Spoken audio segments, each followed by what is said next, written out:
Hello, I am Finn. Kevin.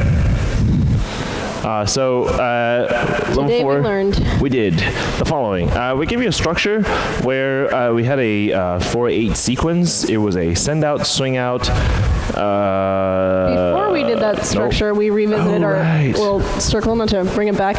Last week we had our little 3 people doing the solo jam exercise. We brought it back as our warm-up this week, which I really liked. That was good. And then we had our sequence, which we can demo that real quick. Right. So it was send out, shoom-pa-da, swing out, shoom-pa-doo.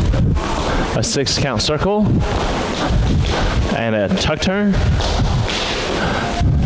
and a pass by back into close.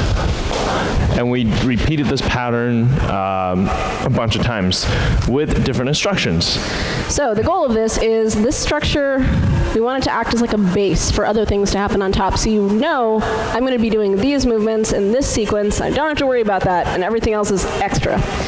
So first thing we did was we just did that a bunch of times so it was ingrained in your muscle memory, and then we started adding things. So we had, for what was it, 4/8, we had follows, go completely crazy musically, do all of the ideas, even stuff that doesn't work, just go ham on it.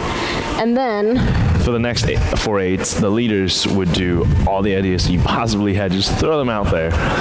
And then what we did was we said, okay, let's take all the ideas that you had, condense them down to a couple that you really liked, and dance just those while also responding to your partner. So we basically gave you 3 primary colors to pick from in your little arsenal of creativity.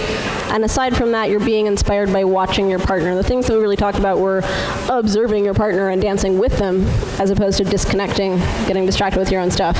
And then we reduced it down to one move that one additional thing that you could do outside of the basics, and do it in a bunch of different places, and try to see if your partner picks up on it. We did this in a rotation. Yeah. What else did we do?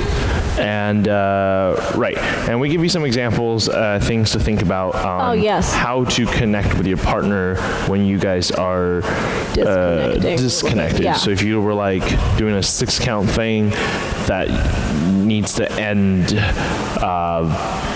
4 counts later. The way we basically put it is it's a lot like budgeting. So if you have, say, a set budget of $500 for this day, $500 for this day, but you actually need to spend $700 on one day, you know where you need to pull that from and make it work for that day. So you're talking about how to kind of, if we do too many steps, how to get back on that by taking stuff out and vice versa. Basically how to get back on music. And we kind of brought that even more down to really listening to the music will kind of give you better cues. And then we also touched briefly on trusting your partner. So when you do something creative, trusting that your partner is going to get back on beat with the rhythm and not waiting for them. So something that I commonly see is leads and follows going, you did something cool, I'm going to stand here now and get off rhythm. And we talked about ways to trust that they're going to come back with it. That's it. Yay, thank you, bye.